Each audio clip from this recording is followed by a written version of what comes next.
Hello and welcome into today's edition of the Arizona State Sun Devils Insider Podcast. My name is Kevin Hicks, and I'm your lead beat writer for the Arizona State Sun Devils on SI, and I'm so grateful to be joining you on this beautiful Saturday afternoon, fresh off of an Arizona State football victory over the TCU Horned Frogs.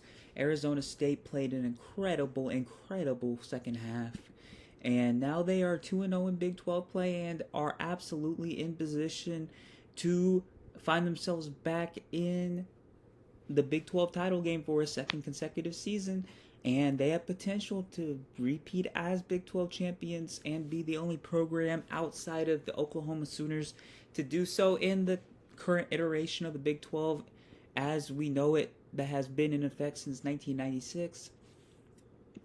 So Sun Devil football is riding high, and that means that we are just around the corner from Sun Devil men's basketball tipping off as well. Everybody knows the drill for Sun Devil men's basketball. Entering year 11 of the Bobby Hurley era. It's been an up and down ride with Coach Hurley. He has done some very good things for the program. They reached the tournament in a volume that had not been seen before in several decades. Hurley has brought some major recruits to Arizona State. He has, in some ways, revitalized the program and excitement around it. But the 2024-25 season kind of brought all of that to a halting stop. They were unable to keep Jaden Quaintance, Josan Sanin, and Amir Ali, all phenomenal recruits. Sanin was a near 5-star recruit. Amir Ali was around 100 nationally. And Quaintance was the crown jewel. He was a top 5 recruit nationally. And he had to stay for 2 seasons due to NCAA rules and NBA draft rules. He was unable to retain any of those players. BJ Freeman was dismissed from the team late into conference play.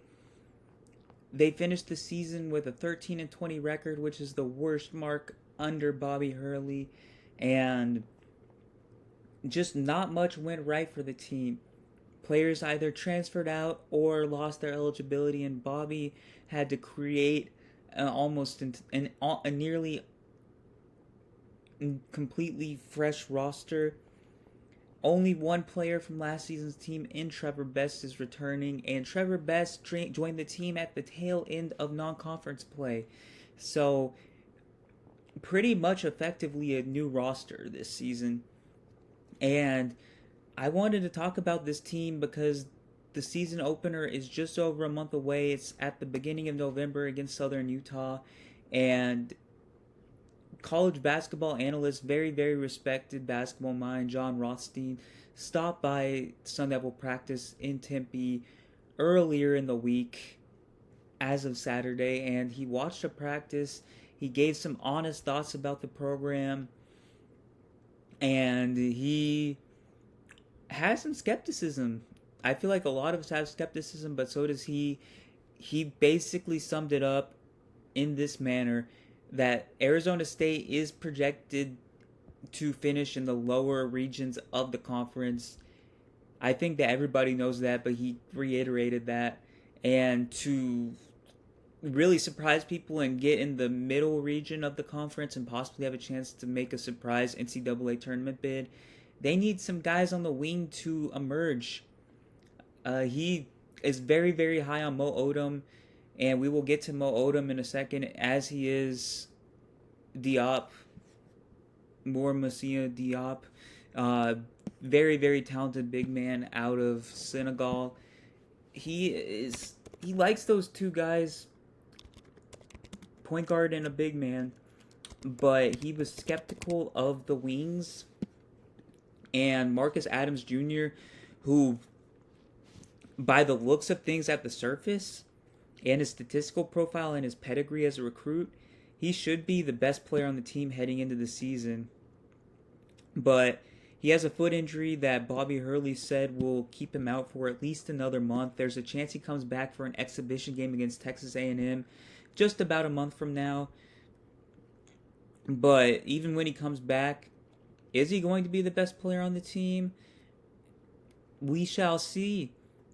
But The guard play, oddly enough,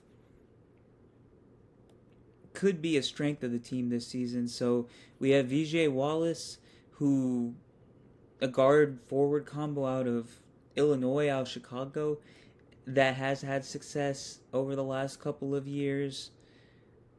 We have Mo Odom, like I said, he's a true pure point guard, and the first one that Bobby Hurley has unveiled on a roster since probably Frankie Collins.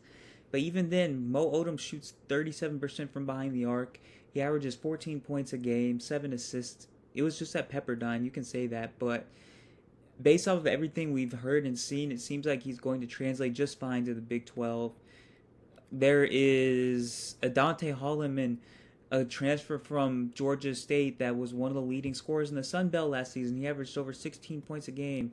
Anthony Johnson, kind of an unorthodox ad from Hurley once again, a big time scoring guard, but he came from Cumberland's College in Kentucky, which is an NAIA school, which isn't even associated with the NCAA. So that's a risky endeavor. Bryce Ford has potential, a transfer from, I want to say he came from,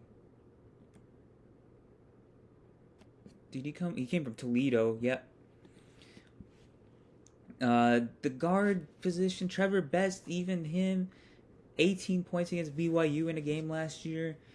The guard group really has potential to be a strength of the team. The big men, more Masamba Diop, like I said, lots of potential there. Same with Dame Salane. The wing group is the question here. Marcus Adams Jr., if and when he returns, looks to be the guy on the wings that can be a next level scorer. He averaged 16 points a game last season. He shot 39% from 3-point range. He has the ability to score from all three levels. He has 2 years of eligibility left. He has a 6'8" frame. He has a pedigree as a former 4-star recruit.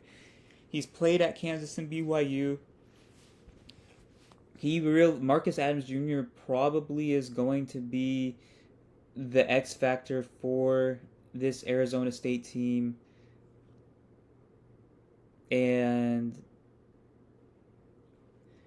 we'll see how the basketball season goes. Like I said, not much is expected of this team. But who knows? This could be another example of a Bobby Hurley team that doesn't have much expectations surrounding them, and they go out and absolutely shock the college basketball world, reach the NCAA tournament. I'm not exactly counting on it just because of the brutality of the Big 12. You're talking about Arizona, Texas Tech, Iowa State, Houston, BYU. There's just team after team after team that is absolutely calling of a gauntlet for Arizona State in conference play. And they are going to have a very, very challenging time securing enough wins in conference play to get to where they want to be. And ultimately, we shall see what happens.